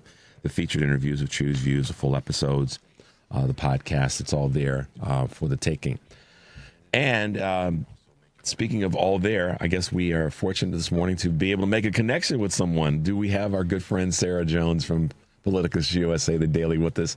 Sounds like that's a yes. Good morning, Sarah. Oh, I guess we don't. Oh, is she there? Is she there? Sarah? Oh, that's just me echoing back to myself. I don't need to hear myself. Hello. Hey, Sarah. You there? Hey, good morning. Yes. Hi. So I will tell you right out of the gate, we have been having technology issues all weekend, and we've just been cobbling through duct tape, chicken wire. I hate it. It makes me so angry because I work, just like you do, probably like in technology all day long.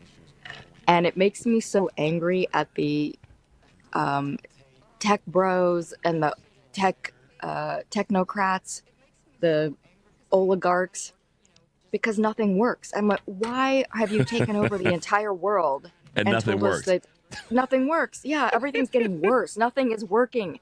You little boys cannot do this. You shouldn't be in charge of anything. Ooh, Please. Sarah coming out fighting y'all. Sarah came, I'm in a mood. Well, listen, let me do a proper introduction. Guys, Yes. we have with us this morning from the Daily and PoliticusUSA, Sarah Jones. She's one of the co-founders and one of the best writers and journalists in the country right now. She nails it. You guys have to follow her. I mean, I can't stress enough how much her writing and her perspective and analysis is so on point and something that you need. So with us this morning is our good friend, Sarah Jones. Sarah, thank you for being with us and putting up with our technology issues. Man, is there a lot to talk about. And we'll try to get as much in as we can these next few minutes. But I said at the beginning of the show something that I played a clip of Vice President Harris during the debate last year where she basically said that Trump was going to be Putin's no, she didn't say puppet. She said that he was going to eat Trump's lunch, basically. And this weekend was, so for all those people, my point was, for all those people running around saying she should have done more, and I get where people come from with that, this weekend, exactly what she said would happen, not even a year in, happened. And that is Trump was made to look like the fool that he is. And it was done by Vladimir Putin on the world stage. And to see our military men down on their knees, putting down a red carpet for a war criminal, to see that he got to go for a ride in our presidential limousine was flat out disgusting. What say you, ma'am? Well, we've seen this coming for so long because, Russia helped him get elected in 2016. And Republicans keep pretending that's a big hoax, and it isn't a hoax. It happened. This has been an ongoing assault on Western democracy that Putin has engaged in very successfully thanks to the Republican Party. And why were they so open to help from him? Because they know that they can't win elections without lying and tricking people. And so here we are. That has brought us to this moment. Yes, that was a horrifying moment. And I think afterwards, a lot of the press corps were saying that they saw members of the administration looking ashen and almost frightened by what had happened behind closed doors. And I actually, before they even reported that, when I first saw Donald Trump after that, he looked so shaken to me. And I thought, what did Putin say to you? And the problem there's so many problems with Donald Trump. But one thing I'm not sure people even, because there's so many crises and so many scandals going on at the same time with him, that people probably don't realize, we used to get readouts. You would always get a readout from whenever a president talks to on the phone or has a meeting with any kind of foreign representative. We would get a readout of what they discussed. And there's other people in the room to document what is discussed so that there can't be, who knows, quid pro quo, blackmail happening, backroom deals. That doesn't happen anymore. We don't get that information. So because of him, he came into office and a lot of the stuff that they usually put out to the White House press pool, it doesn't come out anymore. And so when I saw his face, I thought, Putin said something to you. We're never going to know what it was. But, was it about the Epstein files? Did he say, because obviously he has something on Donald Trump. That is very clear. Yeah. He's got we don't know what. He's got more than something, I believe. And I think that it could be that. I mean, there's a certain amount of speculation that we all are going to engage in just because of the fact of what you just said. We don't know. But we know that there is some fire, what's the phrase, where there's smoke, there's fire. We know that that's a reality in this moment. And it could be a combination of things. It could be something that goes back to the 2016 conversation about, you know, the what was the guy's name? The Christopher, I almost said White files. It's not the White files, but you know what I'm talking about. The P files or whatever. Yeah. It could be that. It could be what's happening with Epstein. It could be that whole conversation. The other thing that it could be, Sarah, and I talked about this a little bit the other day, is it could be this whole conversation around the tax. You know, there's people who've now started to have a deeper conversation about the whole scam. The whole Epstein thing was around taxes. And you saw that, was it not Van Hollen? It was Ron Wyden, Senator Ron Wyden, the Steele dossier. Thank you, Kurt. That's what I was trying to get out. But it could, and I named it what it's called online. I know, right? Very and that's cool. Yeah. That's cool. But no, Sarah, it could also be that there's a conversation around this money that was transferred, all these transfers, 47 million, that Putin has the real skinny on that. And he's going to, you know, he may have walked up to Donald and just pulled out an index card and said, remember this?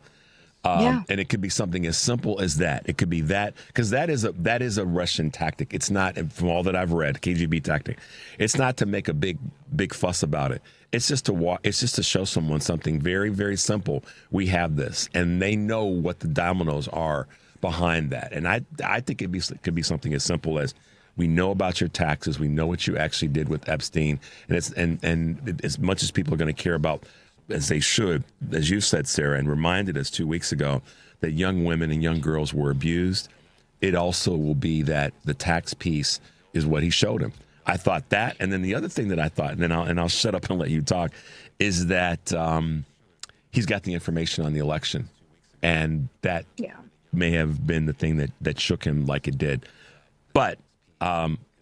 We don't know. Hey, guys, you're listening to Choose Views on WCPT AM 820, Chicago, and WARR 1520 AM and 103.5 FM from Warren County, North Carolina. We're in North Carolina now, Sarah. How about that? That's wonderful. I know. We're talking with our good friend Sarah Jones from PoliticusUSA and The Daily. But we don't know what it is. It's a lot, but it's clear that he was shaken. And from all that we heard, reports, as well as what we saw from camera and all that, that he was. And he's still bending the knee.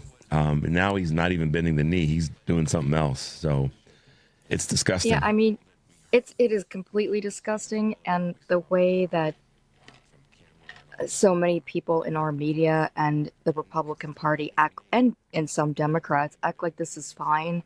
It's just such gaslighting. This is not okay. He has been, President Putin has been trying to destroy this country for decades. Mm-hmm. And he is not somebody you roll the red carpet out to. You don't give him a ride in the beast like they did.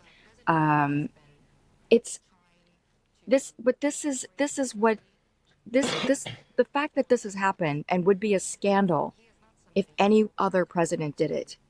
But Donald Trump can do this, and it's just like, well, you know, and let's not forget that Carolyn Leavitt said that, you know, Donald Trump knows what he's doing. He's going to get a peace deal. This is going to be great. Stop criticizing him. And then we, of course, at the end of all of this, why did he have to? So let's ask that question, actually. Why did he have to meet with President Putin in person? Because there was no reason for that. We're not... There is no, we don't have there is no quote peace deal. And by the way, that's not a peace deal. That's a big lie. Yep. But there was no ceasefire. There was nothing that came out of that. It was a failure. And we all knew that nothing would come out of there. Putin isn't going to back down. He has to be made to back down and say deeper, just like Donald Trump. Yeah. So, Sarah, the reason that they got together is so that Putin could do what he wanted to do with Donald, which is to make him look like the chump that he is. And deliver this message. Yes, deliver whatever message he had to threaten him, and you know, I want Donbass. I want it now, and if I don't get it, I'm going to. And Putin may be tired. He may be saying, you know what, I'm done with this. We got you in office once. We helped get you in office a second time. We helped keep you propped up during Biden's term by always being able to have more and more garbage come out that wasn't real garbage on Biden and Hunt. Excuse me, guys, on Hunter. Blah blah blah. I'm done. I'm tired. Here's what I have. You either give us Donbass or make Zelensky give us Donbass in that other parts of that southern region, or this is going to. It could have been that. That could have been his dictate, not Donald's. And I think it's interesting if we look at what our intelligence communities prior to Donald Trump's second term told us about how the Russians operate. And so they have this huge impact on social media through fake accounts, for example, and through all these influencers they were paying, these American influencers they were paying through like an agency. So like a podcaster who was very influential, for example. So they were paying these people to seed these narratives. And so what I thought was really interesting when the Jeffrey Epstein thing started taking off, those people were not coming to Trump's defense. And I thought that was Russia sending a message there. Like there's, these are moments where something has changed because we're not seeing the push that we were told previously from our own intelligence that Russia was behind these protections of Donald Trump and these, attacks on Democrats. So I think all of that tells a story. And let's take that now to what's going on with Gavin Newsom, for example, and some Democrats saying, and some Republicans, criticizing Newsom, saying that it's unseemly what you're doing,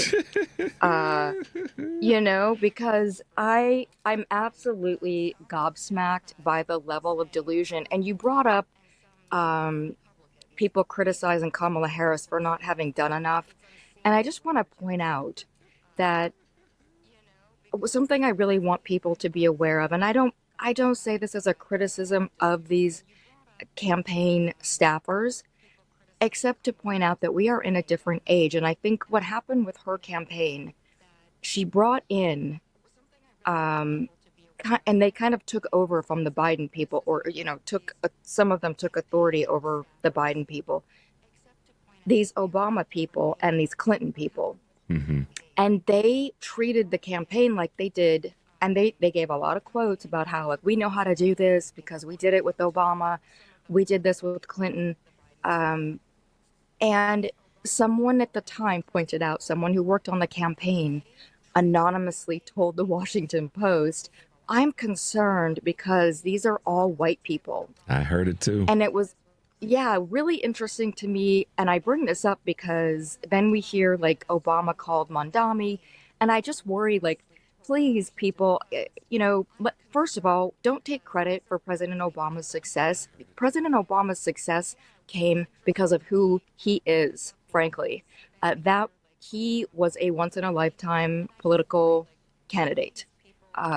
He was a Kennedy-type candidate. Yeah. And that is all because of who he is. Now, I'm not saying his campaign didn't do great work. They did. But we are in a different time. We now, post him as a sort of white lash to his success. Yeah. We are now being led by basically someone, I would say, who could be the figurehead for the Ku Klux Klan. And so we are in different times now. And we can't have civility politics led by white people who are trying to make everyone comfortable with a black person. It's just, we're not in that time, It's just, I just want to say it. And I do. And again, I have so much respect for all of those folks, but I feel like, where are they living now? They're not in this party. They're not in this fight that we're in right now. And they refuse to acknowledge what has changed. Sarah, Donald Trump changed everything. I have to say something to you, and I know that we could go on for a longer time today. Here's what I want to say to you about what you just said. You started off with the lead-in about people trying to criticize Gavin Newsom for fighting differently. I've heard some things that he said recently, and I'm like, he's been talking to some folks that don't look like him, that are helping him in preparing for this fight. Now, Yes, he has good people working on a diverse team. Y'all can make out of that what you want to, but Gavin Newsom, by the intonation of some of the things that he said, tells me he's been talking to some people that don't look like him. Now, y'all can roll. I just read about that yesterday, actually, and I was going to go there, so that's exactly correct. And I hope it doesn't change. Right. Yes. Because he recognizes something. And I said this to a friend of mine whose name will go unmentioned. They've been on the show a few times. I said this to this friend of mine last November, that Gavin Newsom's voice would change as he got more people around him that didn't look like him. And it seems that this moment, to your point, is clear. We have to fight differently, and he gets that. J.B. Pritzker gets it too. I don't want forget about it. Yeah. But the point of it is, the larger point is, people have got to realize we have to fight differently. And to what you said, because I get criticized sometimes for sounding kind of like racist because I'm No. I have allies, guys. For those of you who don't know, I have allies that don't look like me that help me do a better job, even though I have allies that look like me that help me do a better job. That's what the fight is all about right now. When we talk about Big Tent, it's about taking all the strength of all of us as allies and saying, doggone it, we're going to fight differently. And if we have to call out somebody on our own team, we do that, but we do it with the goal being that we win, not for the sake of calling it out. And you are preaching to me, sir. Yes, this is exactly. I've been saying this so passionately for the last couple of days. I didn't mean to interrupt you. No. But I mean, yes, that's exactly it. And I will say that the part of one of the things I love about our collaboration is that you can say things I can't say, and I can say things you can't say. And I would say to all the white people out there, it is our job to say these things. We have to stand up and say these things, because that is using the privilege that we have to be in this fight on this level. And for too long, we have let really Black women do all of the labor for the left and for the Democratic Party. And it's white people have to step up, and just call stuff out. And what we're seeing, everything we're seeing that he's doing is racist. Yeah, there's no question about it. And for those who for those who want to continue to throw garbage on the Democrats and Kamala specifically, while you're shoveling that on them, maybe you should pick up a shovel and do something that's inspirational about going forward. I think that, where we are right now, Sarah, is about fighting to win, like Gavin Newsom's talking about and others are talking about. It's about, the Texas Dems taking a stand and doing what they have to do to win, or at least to delay the game, I guess is another way of putting it, for the time being. But it's brought attention. What they've done, what the Texas Dems have done, is they brought attention to something that needed to really be brought attention to. A lot of people, when they heard gerrymandering, I would say prior to a month ago, they thought about it in a different way. And I don't want to try to label how people thought about it, because I don't know what's in people's minds in that space. But I would dare say that they now have a different understanding, more enlightened, and I don't mean that in an arrogant way, understanding of gerrymandering and redistricting and how it may have impacted them and they didn't even know it. But we are fighting differently now. We have to continue to encourage the fight be done differently. And that's with the goal of winning, not being right. No, that's really well said. And I think one of the things I say to people about gerrymandering is just look at the polls. How many Americans want gun control? And we don't have it. Yep. Gerrymandering. That's why we don't have it. That is, they have diluted the will of the people through gerrymandering that has been done much more by Republicans than by Democrats. And that is a fact. That was all fact-checked when this all came up, which goes to your point that people are now more informed about what's actually been happening behind the scenes. And this is why we don't have the things that people want. Gerrymandering. That's the end of the story. We can't continue like this because we have a tyranny of the minority right now. Yeah. And people have to recognize that the more we fight and fight together, and I say this often, some people probably get tired of me saying it, but at least we know that we're saying it, and at least we know that we're leaning into it, and at least we know that I'd rather have that having been, wrong for saying it too many times than wrong for not saying it enough. It takes courage to call out people on your own, that these are the people that we all want to be coming together with. So, and nobody wants to create division. And by the way, let's just go back to Kamala for a second. I know we have to wrap up, but Kamala Harris was a fantastic candidate. She was on fire. People loved her. The energy was incredible. I think that she was done dirty by a campaign strategy to dial stuff back, to appeal to Republicans. You mean they didn't unleash the angry black woman who was fighting for angry Americans? Is that what you're trying to say?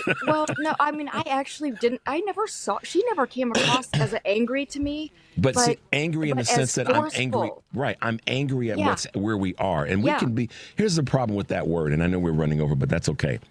We can be angry about something. Being angry about something not being the way you want it to be is a good thing. It creates, your point, Sarah, sorry, it creates that passion about, doggone it, we got to get some stuff fixed around here.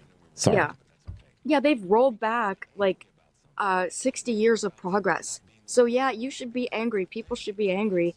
And she always did this. I used to love watching her when she was a senator in those, those hearings. Right. Yes. And she would tilt her head and do the, I don't think so, sir. And you're speaking over me. And that was the energy. I always thought before she was chosen as VP, and people would say, what happened to her? We don't hear anything from her, because of course that's the role of the vice president. And I always thought I would love to see her as AG and then after Supreme Court. That was the trajectory that I could see for her so clearly back then. Because that role gives her the opportunity to be this that she was, but that also made her a really good candidate at the time for this last year. Yeah. When people are this, but I think the problem was Joe Biden fixed too much stuff and people weren't angry. I know. There's a part of that we talk about a lot in terms of he was doing a really good job and people just didn't want they didn't talk about it, and they should have been talking about it more. So she didn't have to clean up a lot of stuff because there's a lot of stuff that he was cleaning up. They were cleaning up as a partnership, and so. Sarah Jones, y'all, I'm so glad to have you with us. I'm glad technology held up for us while we got through our segment this morning. Yes. But thank you for all that you do and the hard work and the great writing that you put down. And you're showing the other folks in media what it's like to cover a story and cover it in a way that's heartfelt, but also that's honest and informative. So keep up the great work, and thank you for being a part of our show. Oh, thank you so much, Richard. That is really moving. And I feel the same way about your show and the energy that you're putting out and the sort of protective arms that I think your show is for us all right now and that we need. Thanks, Sarah. So thanks for having me. Absolutely. Partnerships like this do good stuff for everybody. So be well this week. We'll talk to you in a couple of weeks, and thanks for being with us this morning. Thank you. All right. Bye-bye. All right, folks, we're going to take a little bit of a break. You're listening to Choose Views on WCPT, AM 820 Chicago, WARR 1520 AM and 103.5 FM from Warren County, North Carolina. I'm Richard Chu, and we'll be right back. It's nice to know someone is on your side. Mark Drugs always has your back.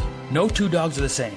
A dosage form or strength of medication that works for one dog may not work for another. A compounding pharmacy like Mark Drugs is here to help you with your pet's medication challenges. We'll be happy to help you when your pet is sick. After all, it can affect the whole family. That's why we give our four-legged patients customized medications to make it easier for them to take. For pet medication problems, first see your veterinarian, then talk to your hometown independent compounding pharmacy, Mark Drugs. If you'd like to know more about the ways we can personalize medication for each individual patient, we'd be happy to help. We are a compounding pharmacy, which means we can prepare the medication prescribed in a strength and dosage form that meets the patient's needs. Ask us how our pharmacy can help. You have a choice when it comes to your health care, and a great choice is Mark Drugs and Roselle and Deerfield, where you get better health and care for you and your pets. Check out the Pet of the Month at markdrugs.com. Do you keep putting off that much-needed dental work? You know, that back molar that zings whenever you drink something cold, or that old loose crown that migrates up and down like a yo-yo every time you eat? This is Dr. Anna Pellick from Total Dentistry and Palatine, and procrastination keeps me very busy. A simple filling becomes a root canal, or that chipped tooth breaks again and now it becomes a bridge or an implant. Time is the enemy, and dental problems don't get better on their own. So if you procrastinate because of anxiety, we have solutions. If you procrastinate because of cost, we work with insurance plans and have easy payment options. And if you procrastinate because you're too busy, we have early 6 a.m. appointments, late evening, and Saturday appointments, and even one-day treatment. So now that I've eliminated most excuses for not seeing us, stop procrastinating and join the many who tell us, why did I ever wait so long? So give us a call at 847-358-2477 or visit us at totaldentistry.org. Total Dentistry, a general dental practice like no other. You are listening to WCPT 820. Here's the latest Chicago weather update. From the Weatherology Weather Center, I'm meteorologist Jennifer Wojcicki. We'll see a few scattered showers and thunderstorms possible late today. Otherwise, partial sunshine develops a high in the upper 80s. We'll have winds out of the south around 5 to 10 miles per hour, gusting as high as 15. Tonight, chance for rain and storms, cloudy, a low near 72. By Tuesday, a slight chance for showers and thunderstorms, cloudy skies, high of 86. Wednesday, sunny, high of 78. That's your latest Chicago weather update. Currently, it's 74. You're listening to WCPT 820 because facts matter. Headlines to the heart of the city. Richard Q breaks it all down. You're back on Choose Views on WCPT 820. And welcome back to the show, 773-763-9278. So, we're working through it. We had the little bit of struggle with getting things clear to have Stacy Davis Gates on earlier in the show, but we were able to get some good comments from her, and she's working hard on this first day of school here in Chicago. And shout out to any school district in the country this month of August. If your kids are back in school, kudos to the parents, the administrators, and most definitely to the kids that are, excited to be back in school. And with us this morning, this Monday, August 18th, is my man Mike Nellis, who is also a parent and navigating through the trials and tribulations of being a dad and all that good stuff. But Mike, good morning and welcome to the show. Good morning. How are you, Richard? I'm good. I'm fighting a little bit of one of those, sort of summer allergy, sneezy coffee things, but I'm good, man. My spirit is good, and that's where I start. So anything else, I can get through that. So, man, oh man, it goes without saying, what a crazy week. And I know you and I both, you're not going to make a big splash because we're both going to dive into the deep end of the pool. But good Lord. I mean, first of all, guys, what I want to say is Mike's been all over the map, and I mean that in a good way, with where he's been the last week or so and where he's appeared and what he's been talking about. But the consistent thread that Mike has been leaning into is the awfulness of not only this presidency and this regime, but the people that are surrounding him. And Mike's been very clear, not just those that are in the administration, but other folks in the media. I mean, he's gone after everybody from Piers Morgan.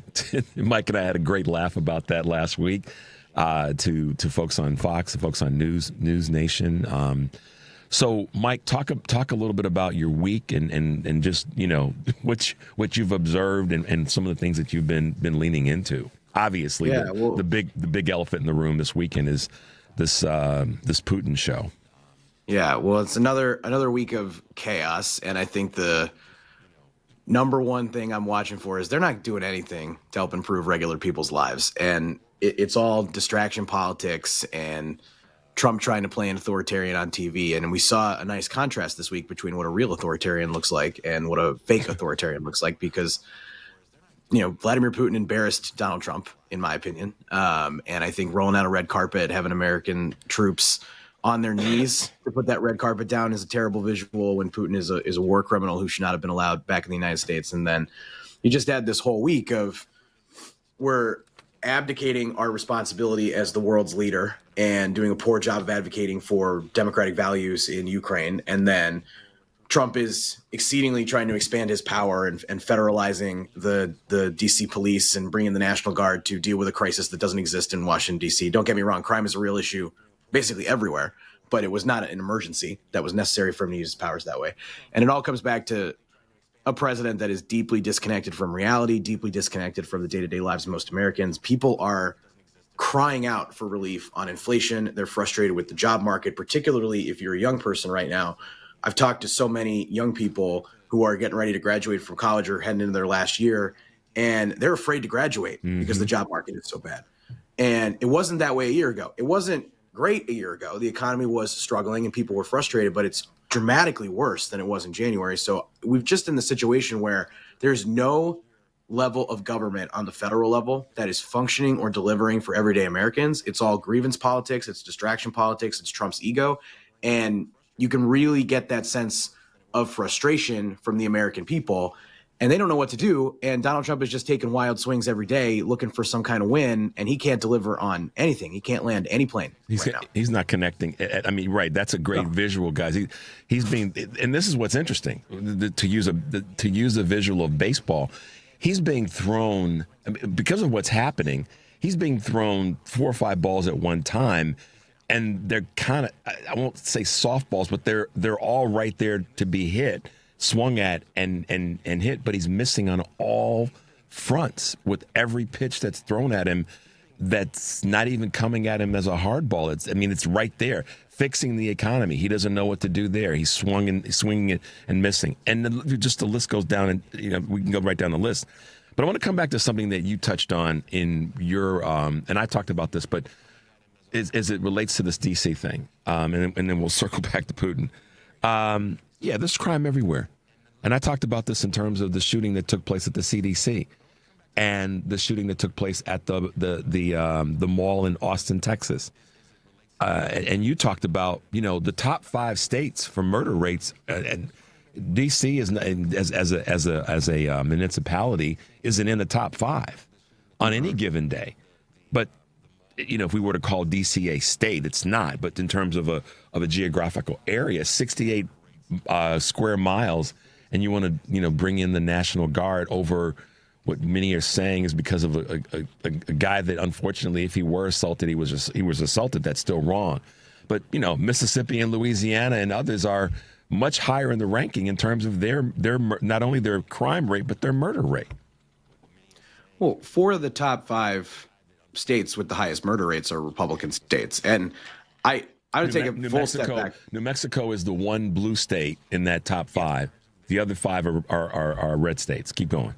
Which I blame Breaking Bad for that. Yeah, I know. Heisenberg is all up in that business, man. It's Gus Fring and Los Polos Hermanos.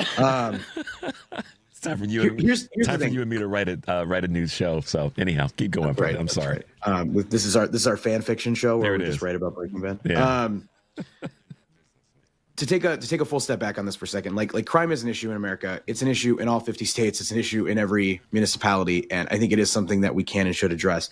But I completely and totally doubt the sincerity of Trump's push on crime. I think what he wants to do is take old perceptions of what major American cities were like in the 80s and 90s in DC and LA and Chicago and New York and prey on that, particularly, I imagine, with older voters who are still terrified of Chicago. When Chicago is, I think, a pretty great city. Doesn't mean it's perfect. There's plenty of work that has to be done. But this is why I've been urging Democrats, don't get into a battle with Donald Trump on crime.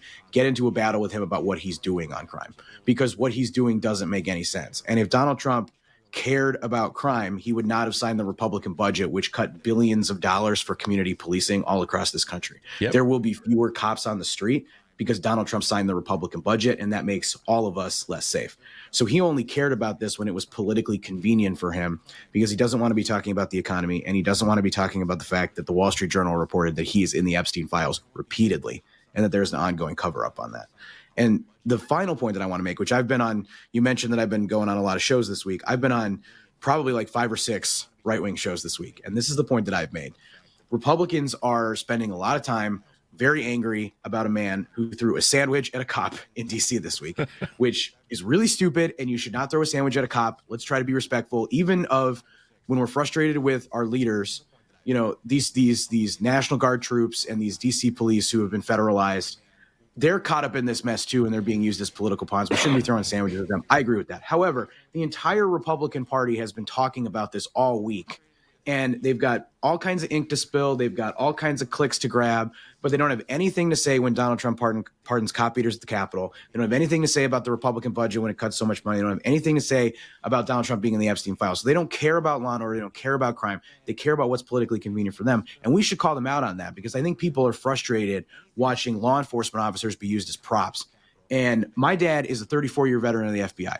If I had seen him be used as a prop by a politician, Democrat or Republican, I would have been furious. Yep. And I think we should all be pretty offended by what's happening right now, because it's an overreach of Donald Trump's power, but it's also just an abuse of core American values to treat people who put their bodies on the line for us like this, also that he could just distract from the fact that inflation is skyrocketing right now and he doesn't want to talk about it. And the media is dropping I don't even want to, if I should say dropping the ball. Well, let's go back to the point that you made. The Republican-esque media is not even looking at the ball, so they can't even drop it when it comes to that point right there about the economy and about inflation. And it's the thing that is, if we were to take immigration off the table, and in terms of what he ran on and said he was going to magically wave a wand and fix, and put it on one thing, it was the economy. It's that you all are hurting. I'm introducing the word groceries to the conversation. I know how to fix. Remember that, man? I know how to fix. It's a beautiful word. No one was using the word groceries until Donald Trump. No one had heard of it. Right. Me and Mike were at the grocery store going, man, we got to get groceries, but nobody else. I used to call them consumables until Donald Trump introduced them. Exactly. The stuff that we got to go shop for. That's how I anyhow, see, you and I can't stay on the rails today because we're so frustrated with this craziness. But if there were a wand to be waved at a thing that Democrats have to remain focused on, it's the destruction of the economy and the thing that he said. Now, I'm not taking away a darn thing from the people who have been harmed literally, physically, emotionally, and all the rest because of this immigration grab or gerrymandering or redistricting or any of those things. But in terms of a message or a position right now for Democrats to take up arms with, no pun intended, no disrespect, it is the economy, because he said that on day one he was going to fix that and the prices were going to be down and all these things were going to be better. People still struggling to buy homes, Mike. People still struggling to get. You just talked about the kids coming out of college. That's where that should be at the top of the list, in my opinion, and partly yours, of how we should, where we should be focused, and the other things as well. But go ahead. I'm sorry. It's not even. Yes, it's right that people are not able to buy homes right now. It's right that people don't feel like they can retire with dignity or start a family. It's that they don't believe that they'll ever be able to do that. And to me, a core part of the American dream is the idea that you can work hard, do everything right, reach out and be able to buy a house, start your family, and retire. And that is so far out of the realm of possibility for so many people right now that they don't even believe in it. And if people don't have something to believe in, they're going to struggle and society is going to start to unravel. And I think you continue to see that. And I truly believe like 80-90% of this country is really, really struggling right now. And there are a ton of people who are making less than $50,000 that can't see past the end of their day. And there are a ton of people who feel like they've done everything right, went to college, who are making, maybe $150,000, but they're drowning in student loan and medical debt. Yep. So it's across the board. People are struggling. And then I think both political parties, even the Democratic Party, my own party, are still way too disconnected from how much people are struggling.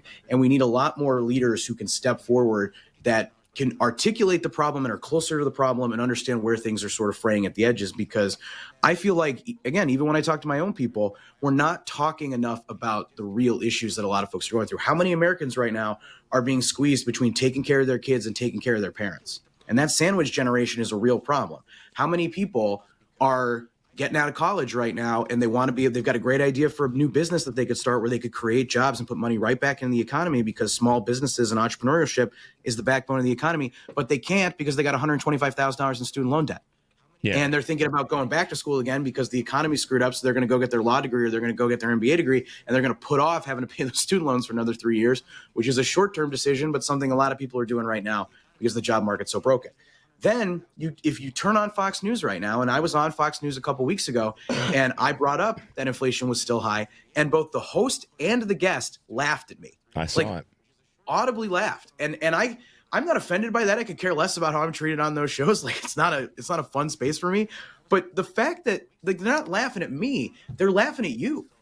Because inflation and high grocery prices are a daily indignity that people experience. You can't get away from it. Anybody who balances a budget, and I balance a budget for my household, you can tell that everything's more expensive than it was 8 months ago. I was looking at, I do this every now and again. I'll go into a store and I'll just, mentally make notes, and I don't want to take a pad in it because I don't want people to think that I'm, somebody that's spying on them or whatever. But I'll do that for the purposes of measuring it against other costs in different stores, but also different times, and you're spot on. Just want to do one quick thing. You're listening to Choose Views on WCPT AM 820 Chicago, WARR 1520 AM and 103.5 FM in Warren County, North Carolina. I'm Richard Chu, and we're talking to political strategist and my good friend Mike Nellis this morning. Mike made the point a moment ago, guys, about why the focus right now has got to be uber intense on improving people's day-to-day lives. I got a text, Mike, that I think is also part of this conversation. The person says the focus should be kept on his incompetence as chief executive.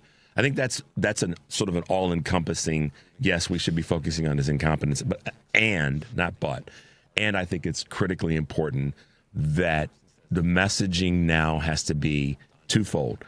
Here's what he said he was going to do. He hasn't done it, and it's how it's negatively impacting your life. Here's what we're going to do and why it's going to improve your lives. And this is critically, and specifically, these are the things that we're going to do. In some way, that's got to be very quickly, like right now, the part of the Democratic message, part of the message that's right there on the table to pick up and run with. I think it's inherent in every conversation we have about Trump, but I kind of break this out into my stalwart belief here is that the mistake that Democrats have made for a very long time has been trying to chase Donald Trump on every little issue and not having consistent storytelling to have about him. And they had that for Biden, where they had, 2, 3, 4 stories that they were telling over and over again. They were bashing your head in with it. And then every story kind of funneled into those individual themes. I think Democrats need that too. The economy is going to be the number one thing, right? It's probably 80% of the battle right there.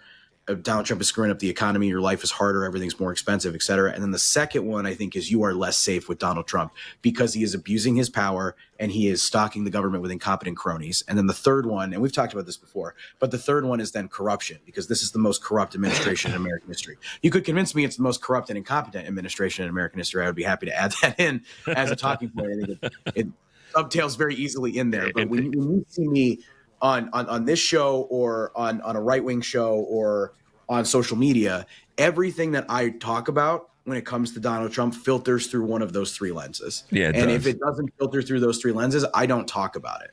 And outside of just pointing out that it's distraction politics, like if you see me talking about Sidney Sweeney's jeans, it's to call out Republicans for being ridiculous. Well, ridiculous, but again, also distracting from to again, it is that was a great segment, and the reason it was a great segment with Piers Morgan is because you then made it clear that we're focusing on this when we got people who were literally dying because they can't afford X, Y, and Z.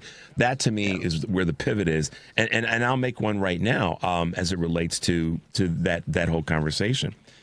When I saw this tragedy over the weekend with Putin, and everybody's speculating as to what happened and why and what was the intent and this, that, and the other. At the end of the day, the why I don't think is as important as the outcome, which is taking away from still us getting things fixed, like the economy, and fixing financial matters for people who are struggling. This is yet, and as painful as it is to say, yet another distraction from the core issues, and I don't mean to downplay the importance of Ukraine or downplay our role in it or downplay why we have to stand up for this country that's being abused. But it's even that is a distraction from the thing that most people said was the most important reason why they say they voted for Donald Trump. So focus is so incredibly important right now from all of us. And I like how you kind of laundry listed your three primary goals and talking points. Well, I'm at a point where I'm done accepting the premise of the question from conservative commentators. So you mentioned a couple of times me going on Piers. Let me give context for people that haven't seen it. Piers Morgan has a YouTube show with millions of followers. It is one of the most ridiculous shows on the internet. And I go on it pretty frequently and argue with, I can't use any of the words I want to use to describe their conservative commentators on your show, Richard, but people that I don't particularly enjoy. And when I was on about a week and a half ago, I think, Piers asked me a question. It was like, Mike, why won't Democrats let woke die? And the point that I made to him was, and it was about Sydney Sweeney's jeans ad, for those who remember that, because it was a week and a half ago. So the mind already wanders. The next thing happened. But, yeah, right. But to Piers, I go, look, you're the one who can't let woke die. You're literally got a book coming out in a couple weeks about woke. And every time I come on here, this is the only thing you guys want to talk about. You don't want to talk about Trump and Epstein files. You don't want to talk about the economy. You don't want to talk about anything else. You want to talk about Cynthia Erivo playing Jesus Christ and Jesus Christ Superstar. And you want to talk about Sydney Sweeney, and you want to talk about all this other stuff. And I want to talk about the economy. And so the question I asked Piers Morgan was, who would come on your show if you didn't have wokeism? Mm-hmm. Who would listen to your show if you didn't have wokeism? What would you talk about? Because the answer is nothing. He would have no influence and no audience if he didn't have this to just bash over and over again, because that's what they want. They want to give the perception to the American people of what a Democrat is and what a Democrat believes in. And we dutifully play into that and by falling right into this trap. Yes. Oh, Mike. Oh, man. I got it. That to me right now, Stop letting the other voice, the other message, the other commentary, and I apologize for interrupting you. No, Stop letting that be what we talk about. We know that the stuff is out there, but when we see that, we go like, wait a minute, no. That's not our messaging. That's you guys' message. That's not ours. And I think we should. Yeah, these guys don't know how to take a punch. Like when I did Jesse Waters' show the other day, they didn't know what to do with me because they hadn't seen it. I'm not trying to like hype myself up. It's just that I showed up with some passion and a little bit of ready to go, and I threw a couple punches back, and they didn't know what to do because they're so used to Democrats that are so carefully poll tested and unwilling to take a risk. And like, I don't mind failing when I go on there. There are clips that I don't share, Richard, that I'm not as proud of because I'm still getting my footing as somebody who goes out there and does it. But they don't know what to do. Like on Piers' show, we opened it with an argument between me and some other guy who was very offended that Cynthia Erivo, who by the way was here in Chicago playing at Ravinia on Friday. Did you see the clip of her walking into the audience and singing? I was there. You were there. It was amazing. Oh man, yeah. Wow, that was awesome. She's an incredible artist. I don't understand how she can produce the sounds that she does. Yeah, in that tiny body. But let me just tell you the pushback on not on you on that. But at the end of the day, I still go back to my four legs of the stool: racism, sexism, Christian nationalism, and privilege. They are at the core of what allows for the distraction. Because your point about Piers and woke, and I know we got to wrap up. That was all about taking away the conversation about things that we have to be very critical in how we lean into it. And he doesn't want to do that because he knows that he has nothing to stand on. As so many folks on the right know, they have nothing to stand on because the four things that are harming the country the most right now start with those four, and then we build organizational charts beneath them. The economy is part of that. But at the end of the day, the reason people are not willing to listen to what you have to say is because you're making sense and you're not tolerating the garbage. And they can't handle that, so they don't know what to do other than to make you look stupid and unprepared. And it's not working.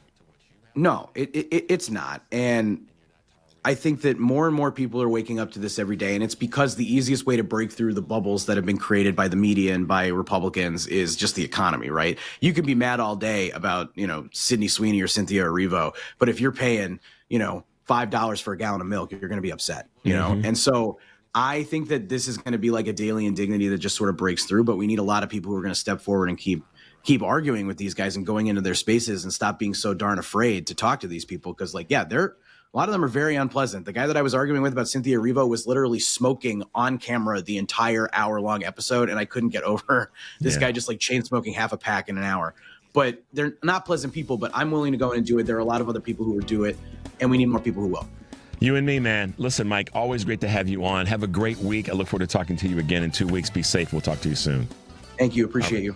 All right, guys, we're going to wrap up the show. Thanks for being with us as always. Take a deep breath and make your life count. We'll see you tomorrow.